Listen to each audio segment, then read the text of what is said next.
Peace. In the name of Allah, I'm Aubrey Muhammad. I pray that everyone is well. Hempstead, family, friends, and believers, welcome to my Facebook Live session. This is just updates for future guest appearances on developing a healthy self-image, parts 1 and parts 2. I have 2 different guests on there. One will be psychotherapist Cherie Dortch. The second will be massage therapist Jackie Hill. And that subject will be overcoming a poor self-image into a healthy self-image through mind, body, and soul. I give a few minutes for folks to come in because this is going to be brief today. This is just an update. And, excuse me. And National Park again today. No music is on. That's why I came over to this section. There's some memorial. I see an angel up here. Angel of Hope for a battle-ready nation, the greatest military force on the planet, the largest army in the world. Oh yeah. Let me give you a little 360. Let you see it's nice and a lot more quieter. They don't have the that band going today out of that amphitheater, the small one. Let me give you a little sort of like 180 here. Give you a little example of what's going on here today. Okay. Oh my goodness. Panoramic here. Give you an idea. That's the big memorial over there. A lot of people go over there. Especially a lot of elder veterans. You see the World War II veterans. They'd be very pensive over there. You don't see as many Vietnam veterans over here. I noticed that. Well, I've been coming here like a few weekends, you know. And when I do come in, I'm down by the water anyway, relaxing and stuff. By the trees over by that little wooded area. I like to, get a little peace. Sheesh. Get out of the rat race. Relax you. Did you know that farming up the soil, stirring up the soil, nutrient-rich soil, stirring up that soil, planting stuff, pulling out plants and stuff like that, it helps you. Helps your immune system, helps your outlook, and it gets you. It's very much healthier for you. Those sulfates, very good. You sort of lock this in, and it's a little cloudy today, but I'm going to be half an hour because this is just the updates. And I pray that everyone's Sunday as well. It's a little humid out here, cloudy, but it's good. I like it. It's a breeze coming by. So if you hear the wind and it's an audio problem, let me know. This is actually a fantastic mic. This is a Rode Lav Pro 2, Lavalier 2. And this thing just you're going to hear the birds because it catches your chest right up in front of you and up. It doesn't get all that outside noise. Very good. Nice and cozy, And excuse me, I'm not fasting today. I skipped the fast. Because I was apartment hunting for moms. Pray for my moms, Dorothy Miller. My mother, she's beloved. She's coming up to 80, October 17th, and she's going through a serious trial over at that Avalon Westbury. It's around the corner. And I've been doing a lot more security for her. No good upstairs. That apartment 518 is horrible, terrible. How young, I can't even call you a black man. I got to call you a black character to torment and create that kind of mischief and unbearable living to a senior of our own people. Allah is angry for that, and it's the owners of Avalon putting them up to do that. So I've been going to lawyers. I've been speaking to the community. A few people came over today, show support. Good, my brothers from the Coalition of Concerned Citizens. And a lot of us were getting involved more with the law. I reached out to a lot of important lawyers to help her with this injustice. It's sad how they retaliating against her. She's been over there 11 years. Keep her apartment like a library, as quiet as a library. And to have some agency in that apartment 518 above her, sad. And some of them work in hospitals. They work in hospitals. These alleged agents, they got to be part of some agency, because when that apartment is empty, in between all them people that moved up there this past 11 years, it's been mischief makers who have access to that apartment. going in there still pounding all times a day, and they're causing mischief. They're mischief makers. But Allah is tightening the noose on them very soon. All right, pray for her, Dorothy Miller. Please pray for her. Show your support. We may even have to actually ask for a GoFundMe to get her some, just keep her in a hotel until she's on a whole bunch of waiting lists. So it's just very complex. It's a lot of points to consider, and we may need your help with that to get some hotel housing. But I'm glad you're present, and Allah hears our prayers. Okay? All right, there's a few folks in here. This is good. And, you know, that subject, I've been on a healthy self-image, taking a poor self-image into a healthy self-image, is because I had a poor self-image growing up. I had a poor self-image. Many of us, native black Americans that built this country, come up from the South, and still here laboring, many of us develop a poor self-image. We were miseducated in the schools, and where did it come from? Because we trust Caucasians, the masters of this country, the rulers, the power elites. We trust their educational system that miseducates us. We trust them to provide employment for us. We've become a huge pool of laborers and consumers, not producers and not industrious for ourselves. We provide them to clothe us, our style, and we have trusted them to feed us, to buy the produce from.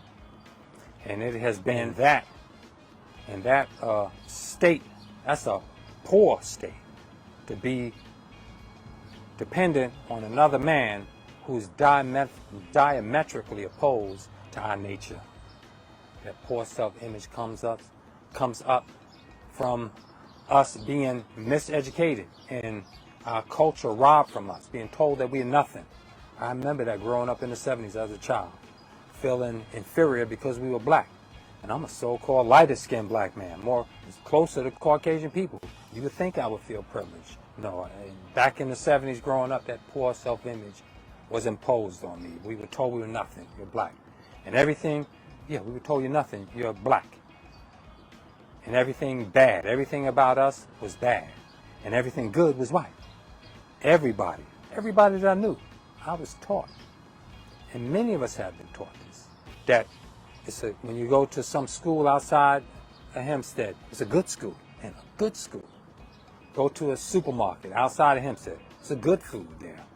Go to any event, some store, some other that, it was always good, and we were always bad. This manifests. A black woman will look at her natural self in the mirror and say what? In the 70s, what happened? My hair looked bad. Your natural hair, we were told, looked bad. Now, we had a movement of naturalness, afros, in the 70s, but that was what you call something that's temporary, a trend. It was a trend. We reached into our nature, and the Black Power movement brought out that pride and faced what? A poor self-image. And look how it diminished away. We went right into Jerry curls. In the 70s, we had Black Power, Black Fist afros. Remember that? Ultra sheen, afro sheen. What happened in the 80s? Scary curl. Matter of fact, I need a haircut now. My hair, I start getting long. You know, I need a haircut when old folks tell me, where you get your S curl from? I mean, where you get your S curl from? It'd be like the back of a 1980 Ebony magazine. Remember that? They had Reverend Ike on there, Back from the Dead. I believe that. Back in the early 80s, when I saw that ad, I forgot when it was. Y'all remember the ad. It was on the back of Ebony magazine, I believe. Or maybe Jet. It was Reverend Ike, Back from the Dead. And I wondered how that was. Nobody was talking about him. He wasn't, we didn't promote him, but I saw that on the ad. And I sort of didn't know whether it was true or not, because I was spooked out. With a poor self-image, taught superstition. That slave version of Christianity. That manifests what? Look at this imagery. I just gave you the 360 scan. Look at the imagery around us. You soak that in. You believe that. That's an image, especially this angel one right here that I'm sitting in front of. This is like a marble granite statue base with that angel of hope. It's an image. But if you worship it, it becomes an idol. And they have power. An idol has idolatry, superstition, thinking that some power will come through that. It has power. And what did that slave version of Christianity we were given to us? You put a white man up on the wall. There's black churches in Hempstead now with white Jesus up on the wall. Explain that.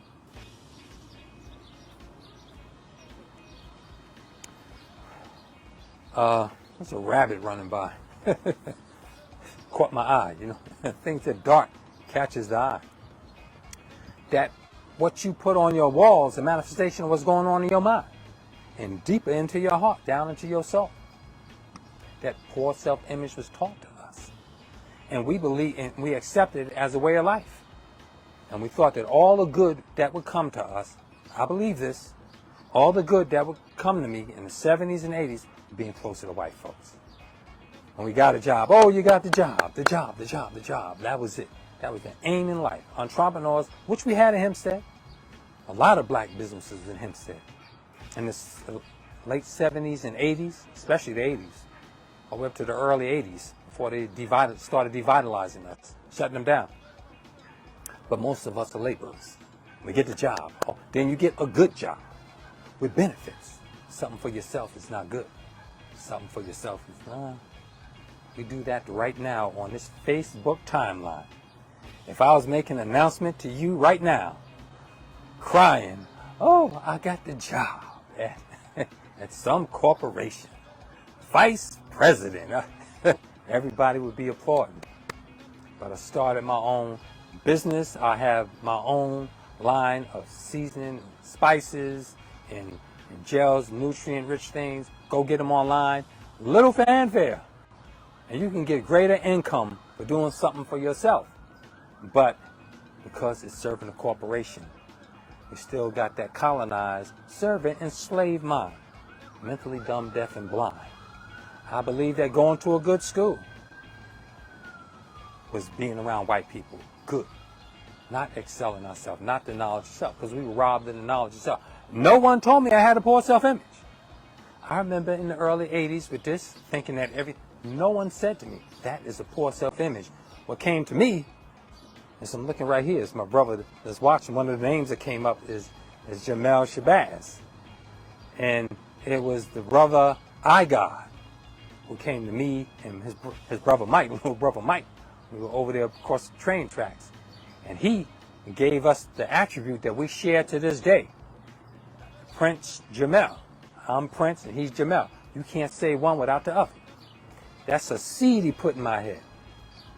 The black man is God. The black woman is queen. He had a paradise scene. That's why I like this setting right here. It's kind of quiet. You can hear the pole.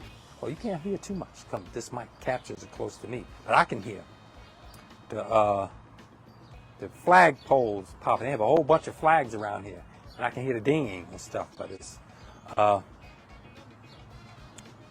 to, this peaceful setting, you know, it impressed me. A garden scene that he had on that stained glass. And he said, the black man is God, the black woman is earth. And he had a paradise, and we should build paradise. That was a seed that went in my head. But after that, I still had that poor self-image, thinking that everything is going to come good to us. With that slave name, Aubrey Miller. And what happened? That poor self-image, it's learned. A poor self-image is learnt and taught. Or that's miscultivation. Or you get no cultivation. You just savage. Running around making your own rules. You know how that go. But most of us miscultivate. And we think we got it. And those of us who are cultivated in the poor self-image, in this inferiority complex, we believe that the greatest we can achieve is the knowledge of a Caucasian. The lodges, black masons and stuff. We believe these are the premier, 10% of our people, the most learned of our people. They're the most misguided. Them black fraternities send you back to Greece. They mention Egypt in passing, but they don't show the black Asiatic origin of us as God. The black man and woman is God. That's who we are. The planet is Asia. We're the Asiatic black people, original people. That is our root. Masonry is just going studying some lessons. You get a limited knowledge. Highest you can go is a 33 degree. And we take that, and they exalt Greece. And you go into the colleges, the Greek fraternities. The Greeks were our children. Matter of fact, Sesostris is a pharaoh, an Egyptian pharaoh, Kemetic pharaoh. Bugs flying around here. Egyptian pharaoh founded Athens. Go read Chuck Donadia, Civilization of Barbarism. Go read Martin Black Athenia. Is it Martin Barthol? I'm not pronouncing his last name right, but Martin, I think it's Barthol.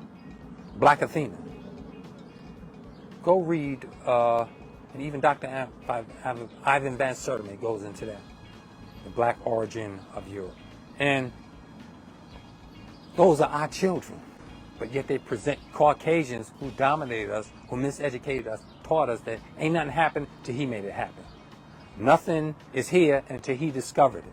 All these discoveries were his. He has imposed that on us. I believe that. That gave us a poor self-image. And many of us are too comfortable in it. Right now, we are too comfortable in this poor self-image. We have accepted it as gospel. We have accepted it as canon. We have accepted it as our nature. We black people. And that black is that's kind of like a narcotic, man. Black, our Asiatic original God self, he called black. The English word black does not describe us. But our original Asiatic God nature is what he calls black. And the black to him was the dehumanization of us. It was the degrading of us. It was the insulting to us. That's why he came right along with nigger and negro. And let me put it in a disclaimer, the only nigger and negro is the white man's nigger and negro, because he made a nigger and a negro. And you know, nigger, we claim to be one of the more ignorant of our people, who lack total knowledge, and Negroes who have some knowledge but act white. Negroes are more broken, who believe that the ultimate aim in life is who misguided us into this poor self-image is to be compliant under white supremacy, under white domination, to be submissive, compliant. You hear him saying, well, it's the fathers. Who's raising these children? He should comply or die with the police. This has been that way for decades. Negroes been selling us that integration. This is a trick. So that poor self-image we have embraced. And it's narcotic, man. It is narcotic. Because we elbowed each other out the way to get into position. We even had a saying, head nigger in charge. A head Negro in charge. Remember that? Where was that at? That wasn't over self-business. That wasn't over some land we bought. That wasn't over ownership. That was over some Negro organization with other black people submitting to a broken misleadership to submit to them and their weak appeal for Caucasians to be more giving to us, more merciful to us.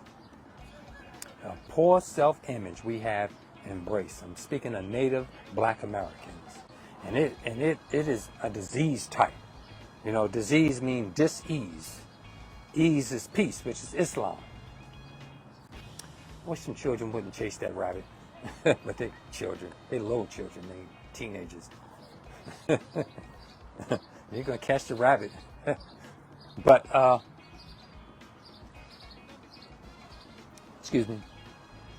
The poor self-image that we embrace, and we think that the best we can do is look at what ultimately happened. The top, the cream, what you call the cream of the top? The top Negro moment.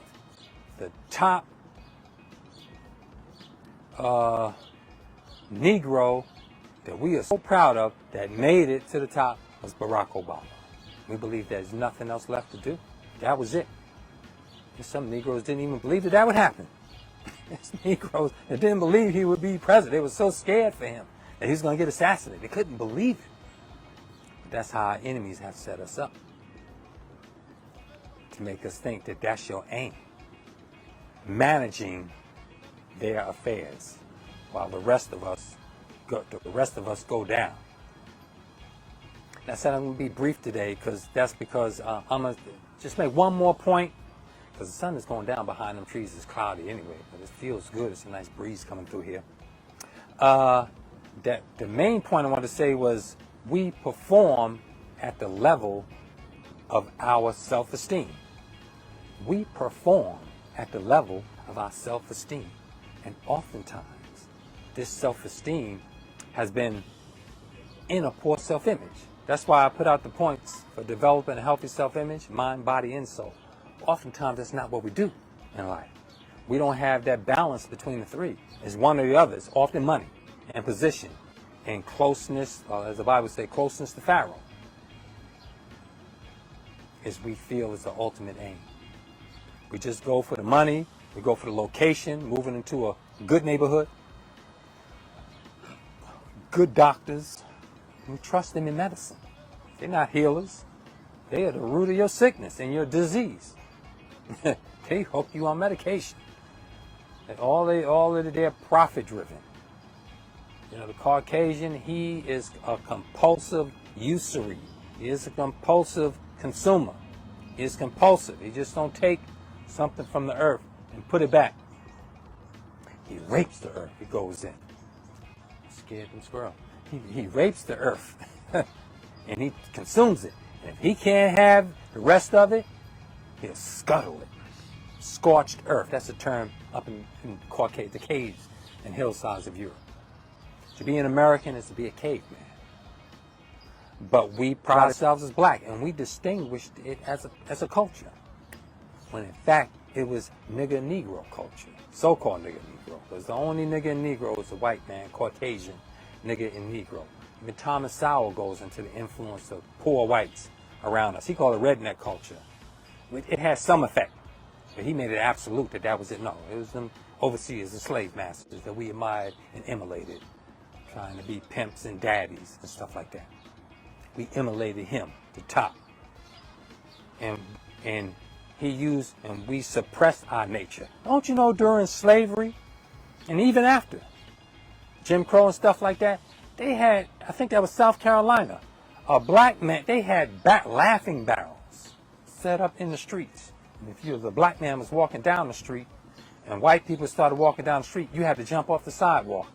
And if a black man would be punished for laughing in public. A black man who saw something funny, which is usually white people, because something is wrong with you, man. Something in nature is really just odd with you. You're the true odd fellow around the planet.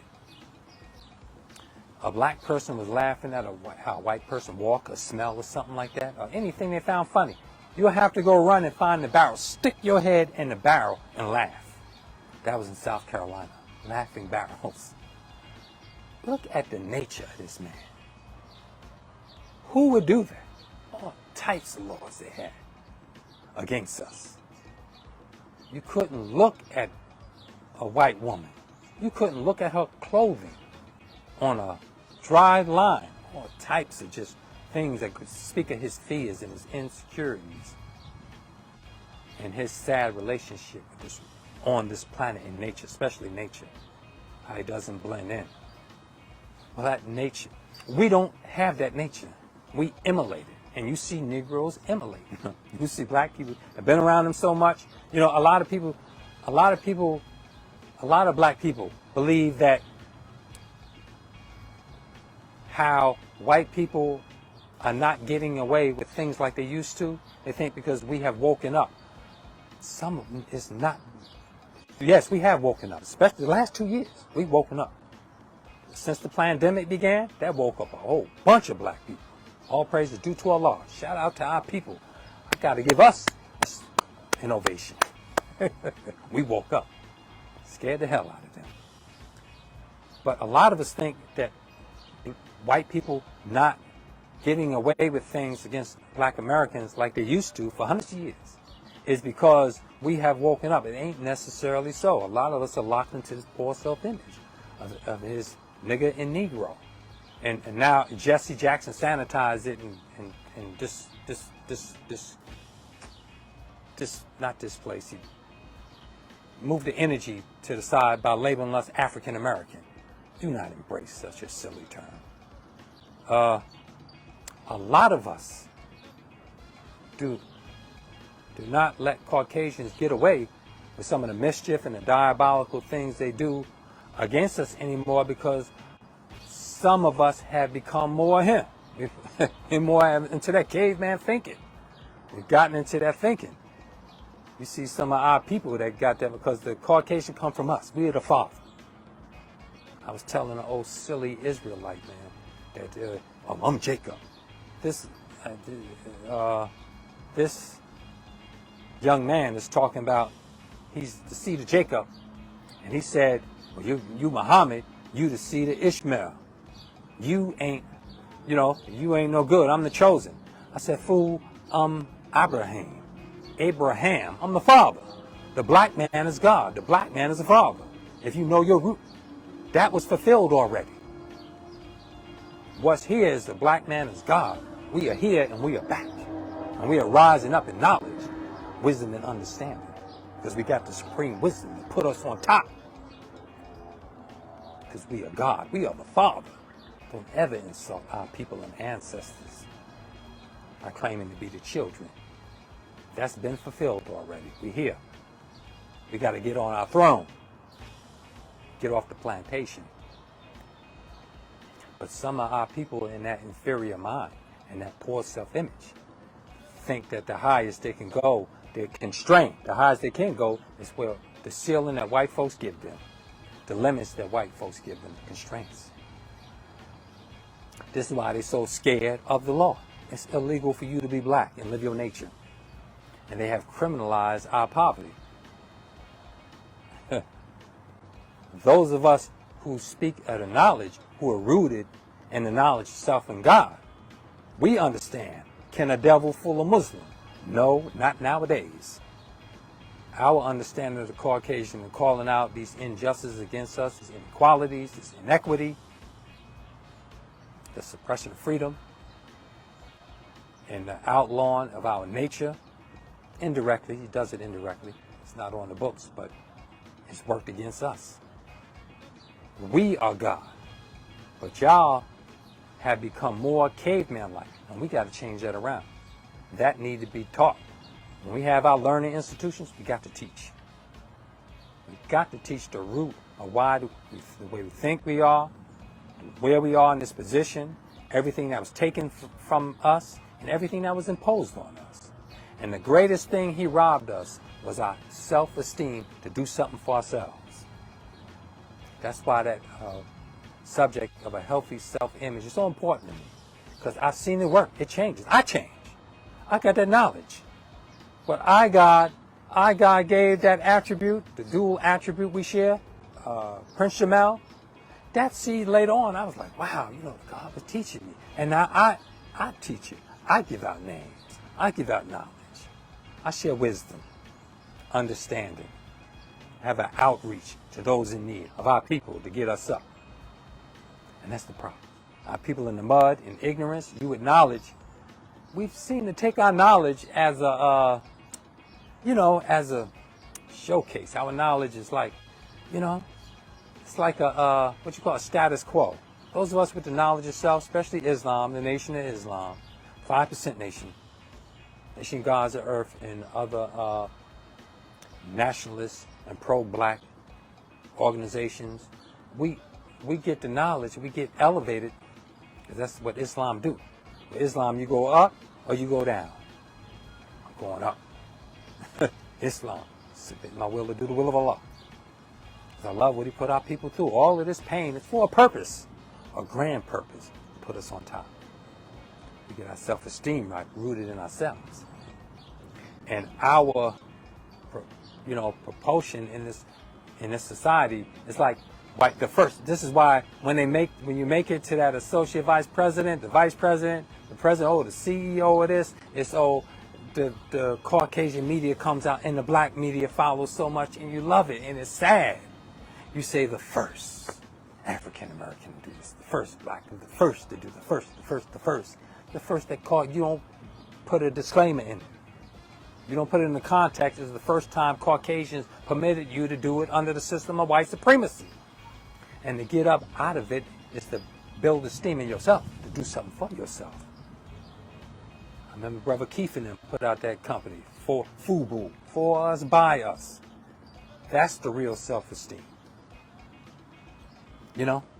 And that esteem, and sadly, and this is because we haven't been trained in our militancy, black men and young black youth, into men and black men. We haven't been trained in militancy. This has become taboo to us. Go look at the brother Jay and the niggas are not fucking around. The brothers with the guns and arming ourselves. This is made so taboo to us. Even without it, now we as FOI, we know that we got the knowledge.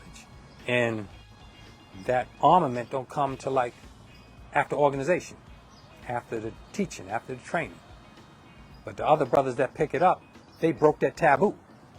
And most of the brothers you see armed in the Black Panthers and the other organizations, they weren't shooting each other. The enemy came in and divided them and had them shooting with each other. And they weren't prepared for the enemy to do that. The Black Panthers, well, the Nation of Islam didn't know it either. Under the CIA and FBI. The Black Panthers, sure. The Black Panthers had the lesson of the Nation of Islam. And they couldn't see the lesson. The Nation of Islam, we learned from those lessons. Some of us learned the lesson to keep our eye on who's an infiltrator, who's a stooge, who's a Judas. But most of the Black Panthers, agents from the Nation of Islam after the Malcolm Elijah split, went to the Black Panthers. They went to Ron Karenga, us. And J. Edgar Hoover had them fight, the FBI had them fighting and killing one another. So they had guns and wrong. But guns were made taboo to us. Doing for self was made taboo to us. Proper mating was made taboo to us. To this day, it's a stigma. And it has an effect on our esteem. When we put our esteem towards being complacent, we want to be complicit. We want to be conformative. And serve and have a second-class citizenship rank. We are satisfied and we're comfortable with that, as long as there's no violence involved. But that's not his thing. That's not in Caucasian's nature to let you stay at a level of peace. He is naturally a peace breaker. He's a troublemaker and a peace breaker by nature. It fits him well. You that take on, you've become you black cave people, you can do it too. There's one right above my mother. I know. This alleged agency that has access to that apartment. They have different teams going up in that apartment. It's wicked as hell. And they got 2 blacks doing it. And our people would do it. Don't you know? Because of your low self-esteem, your lack of knowledge, they entrap you. Unless you're a recruited agent and you want to be the first FBI, and you want to be the first agent to do this. And you're proud, many of you are proud to serve in the military of our oppressor and dominator and colonizer. You're proud. These are murderers of us. By the millions they murdered us. And not have atoned one iota. And we fighting them for reparations right now. Native black Americans that built the country. Foundation of black Americans. We fighting.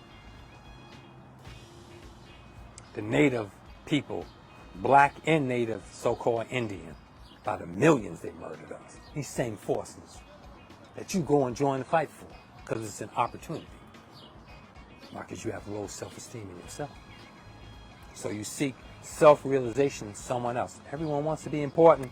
It's survival, importance, and self-esteem carries us there. But we have been miseducated. Woodrow Wilson said he would do it, and he did it. He made a superior elite education, and he made an inferior education.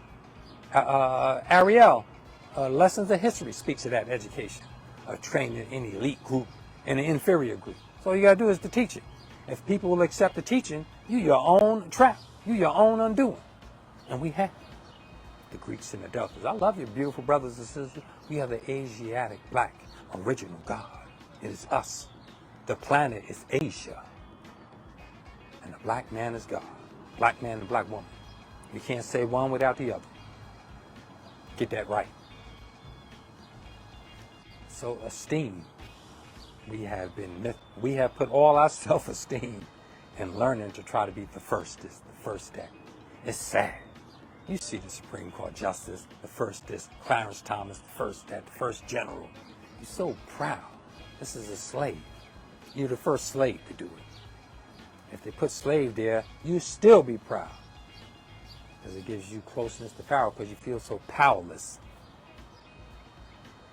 Because you don't have the connection of mind, body, and soul. All your esteem comes from within. Nothing comes without. That's why you're so dissatisfied. You get so discouraged. You go into these white neighborhoods, man. Into these white corporations. You're so happy the first time until that glass, everything hits you. Everything hits you. And you just get so broken that it's a daily routine you get used to. That's the worst position to be in. That's the worst one. Your complaints go nowhere. And then you realize, man, I didn't know they were like that. Yeah, because they hit their nature. While you were pursuing acceptance and complacency. That's a hell of a self-esteem. The greatest self-esteem is faith that Allah got us. That's the greatest self-esteem. So be it, be and it is. Everything is added unto us. That's what Solomon's prayer. I'm about to say a prayer as I close out, because the sun is going down. I wasn't late today. I didn't have a subject at hand. I just wanted to dabble a little in esteem, healthy self-image. And, Solomon, Allah asked him, what do you want? And he didn't say, and he said, I want wisdom to give justice to the children of Israel. See, that's already been fulfilled. The wall is down. You might as well go wail at the wall. Don't come here talking about you the chosen. And Solomon said, and Allah said, because you didn't ask me for riches and diamonds and power, he said, all of that will be added to you in your wisdom to give justice to the children of Israel. So we don't seek justice for ourselves. We don't seek equity. We don't seek to lift each other up. Because we have status quo. We want to be the first. You're so in competition with each other to get closeness to our enemy and oppressor. To get a man and a woman up from the mud, you may be dressed up, and that's your problem. You need to be like the Father Allah, Brother Clarence 13 X Muhammad. Long live his spirit. You need to get in the mud with the brother and sister and pull them up. Bring them into your house. Did you know Muhammad Ali did that? Muhammad Ali, at his peak, he had homeless brothers and sisters living in his mansion, living with them, helping them up. We all do that. If you have a bowl of bean soup, half of that bean soup is your brother bowl, or your sister if they're hungry. Half. Don't ask no questions. Just give it. And more abundance is given to us. But we lack faith that that's for real. That's how it all happens. Allah don't never leave us in the lurch. We leave ourselves in the lurch. We leave ourselves hanging. We leave ourselves in doubt. That's us. That's you. Your will, you putting all that energy in doubt, disbelief, frustration, disappointment, and dissatisfaction. Esteem is knowing that Allah got this. And the state we in, the low down state, is a part of the grand rise to put us on top. You can't get to the top unless you low to the bottom. To give you a contrast of what's going on. Don't you know I have this saying? I noticed this years ago. Everybody wants importance. You want to be a power. You want to be an influential person. This is why we go get money and jewelry, and we fight, and we put all our energy into that. There's people sacrifice their life trying to get money, and more.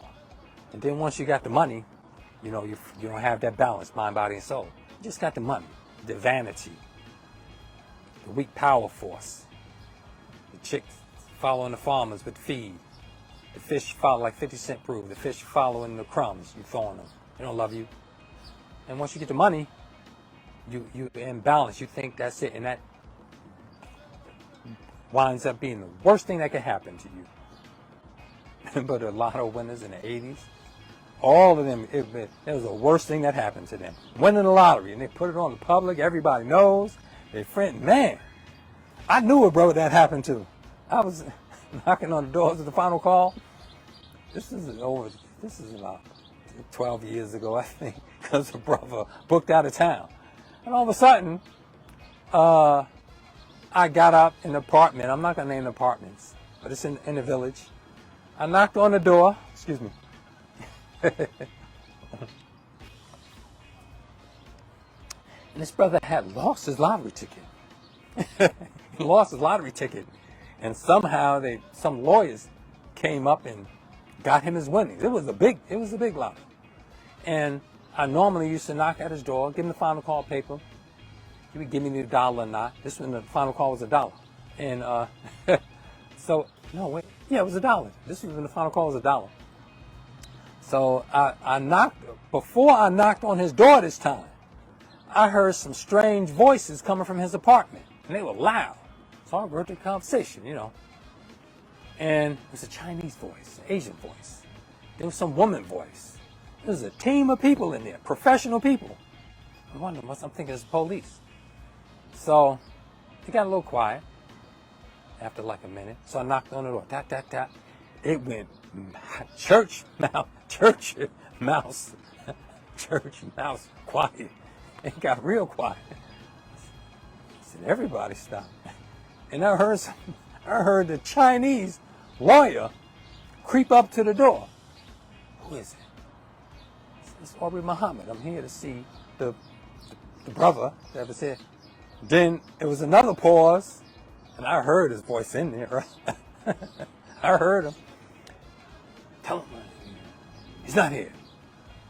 And so I kept on walking through the building, giving other people the final call, bean pie, and little DVDs I had then, and stuff, and other little things I would sell. I would market things going door to door, direct marketing. I used to make bean soup, the bean pie, cookies. I had them in restaurants and bakeries too, churches, other establishments. Matter of fact, I was doing that so well, I had to stop because I broke my mother's stove at the 600 Fulton, brand new stove. Her and my father were mad, and the house was smelling like a bakery. But that brother had, and then all of a sudden, when I finished that floor, security came to find me. He said, "Yo, Muhammad, man, he don't want you stopping at the door no more." I said, and then the other sister, she later moved to Georgia too. The other sister confirmed to me. She said, "You know why? You don't want you." We were in the lobby, and the sister that lived in the other hallway in the security, we was all tight, She said we were saying, "Oh yeah, that's the brother that hit the number." And after, they booked out. As soon as we get that, we book out. But that's the work. But he was expecting me to come out. I didn't know that he had the number. I didn't know until security came down. He don't want him knock. And then we put the pieces of the puzzle together. Oh, he hit the number. He don't want nobody knocking on his door. Because he thought I was somebody coming with my hat in my hand. "Oh, brother, you hit the number. Hit me up with some money." And that's what people do. We shouldn't move out the community, but just give people no bonanza. It's one of the worst things you could do to somebody. Loan money and give to a fool. A fool and his money soon part. People got to be trained. We got to develop self-esteem in our people towards nationalism, towards self-love, loving ourselves, being ourselves. And that's powerful. So be it, being it is. Got to build a restoration resource center. I don't think I can build it in Hempstead and knocking everything down. You'll be a fool to invest your money in housing and buildings in the village of Hempstead, a 300-acre footprint that the village denied. They're tearing down. They're going to build a white yuppie city, college city, a white yuppie college city in Hempstead as they displace us. I think they started the kayak river, some pond that they're going from Hempstead to Hewlett to race kayaks down. How many, I almost said niggas, how many of us want that? Kayaks from Hempstead High School, the waterway, Hempstead State Lake Park, down to Hewlett. Who is that for? Kayaking. I got to leave with this. I'm going to leave with that prayer. That Allah get us through to build a black Mecca, a black power, black culture, and black love. That's what's needed, ain't it? Black love. Here's the prayer. I put this on my Facebook page. That's what I came out here to say. And I had one sentence to say, and it said that, you, yes you, I pray that stress is reduced, your health increase, your relationship improve, and you take advantage of every opportunity graced before you to overcome your challenges, and you are adorned in gratitude. A great abundance we need is right over the horizon. Amen. That's the prayer. That's what we need. Gratitude for what we got. And to give with wisdom, save. Look out for our brothers and sisters, man. A lot of us going through challenges. Nobody know. It's just moving that happened in Hempstead all these last decade. Everybody losing their homes, man. The last brother I saw lose his home. The last campaign I did for trustee, I went by the brother's house. He was on the block, man. Was that Leverage, McDonald? I can't say the street anyway. Right off the front, Ingraham Estates. Brother, always see me on Main Street, man. Beautiful brother, man. He would always greet me. Him and his beautiful family. I think he in the Kingdom Hall. Beautiful brother. He was infuriated, man. Goddamn property taxes. He didn't even want to speak to me. That was real. That shocked me. I felt his pain, man. I had to, I was going to give him comfort. No, let him go. That was it. He was that. Who's in his house? Can't pay his property taxes for this corrupt, rotten boy. Taking things. He wouldn't even tell me what was happening. I saw the notices as I went to put the flyers. I don't leave flyers on the door handles because they take them down and tear down your banners. I slide them under the door. These childish, immature, low esteem, poor self-image. Other political parties take your advertising down. So I saw the paperwork and I prayed for him and the brother would get better housing. You can't even sell your house. The rents are ridiculous and outrageous. That brother was in need. How do I know the need? He didn't say anything. How would a stranger, how would your neighbors know? I know because I knew you. So I'm coming up to the door. I'm all up, going up the door and I'm looking at the paperwork. But the others don't know. But no, we can help you. We can get a team together. Come over and support you, man. And then come support the Coalition of Concerned Citizens. We take it to Hempstead to stop them making this a city. Wednesday, come to the meet. Wednesday, Village Hall, Hempstead. It's at 99 James Garnaway, St. Nicholas Court.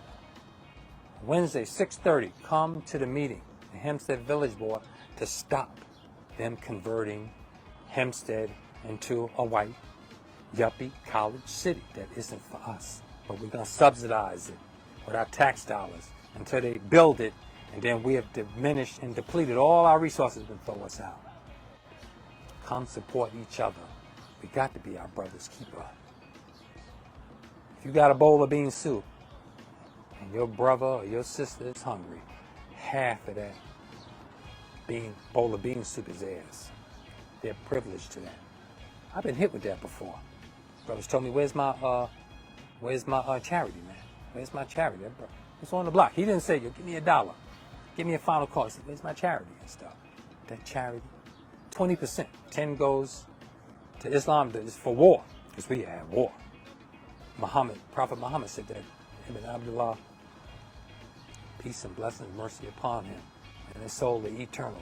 The Prophet, 1400 years ago, to give 20% charity for Islam, for war, because that's for war, because we are at war against selfishness, ignorance, all in the arena of white supremacy set up by our enemies and oppressors. Well, today, 10%, give it to a black nationalist organization. Give it to a fund. Go support Brother Tariq Nasheed and his wonderful building, the Foundational Black American Museum on the West Coast. Let's do one on the East Coast too. All right? Let's get this together. Start supporting things like that. That set things in motion. We start building more, doing more, getting land. The Hereafter Farms. And that's my brother Farrakhan Muhammad and Brother Ben X, who were the front men for the point men. They're the point men for that Hereafter Farms. Support them. Let's go get some land. That's in Georgia. Let's do it here in Long Island. This is not hereafter. This is here. Long Island is here. This is ground zero. Hempstead. We've been here since the 30s. We came in huge numbers in the 60s. My mom's came up here in 61. Hempstead. Make it a black mecca for black power. You got to get these sellouts out the way, these stooges, these conformists. Their low self-esteem, nothing in themselves. They believe everything is outside of them and our oppressor, getting closer to the oppressor. It's not, it's in us. We can do it. We need a black union to present our laborers. We need our own credit union to grow it into a bank. We need our own financing. We need our own bonds, financing our municipalities and our developments. Tied in with the black union. They make the labor force Native black Americans, and we start building things. Don't you know Jehovah's Witnesses do that? All in Kingdom Halls. I knew a brother doing that on Ingraham Estates. His house was over there. He didn't lose his house. They only employ their own construction workers and stuff, and in Kingdom Halls and stuff. Everything they source close to themselves. We can do that. Nation of Islam, we do that too. I helped a brother build a gym. He had 2 gyms. The second one I worked. The first one I missed. But the second one, I was involved with that. We do that. We do the labor. Construction. Redesign and stuff. That's us. And we need to keep on doing. We did that at a restaurant, Culture Cafe and Grill, at the Uniondale Hempstead border. And we can keep on doing stuff like that. All around, if we would just take our esteem and redirect it towards the elevation of ourselves as original Asiatic black people. Say that. So be it, and it is. Original Asiatic black is God. That's us. That's the essence. That's where Allah realm with us. That's it. I ain't got nothing to say after that. Work on your self-esteem, brothers and sisters. You get a personal goal. Let's take those personal goals and aims and training, bring them together. That's one strong unit. We can do it. Right in Hempstead, I'm calling us to do it, brothers and sisters. All right, I thank you for taking this moment with me. It's been an hour of power, and I leave you as I greeted you in the ancient Arabic words of peace. Assalamu alaikum.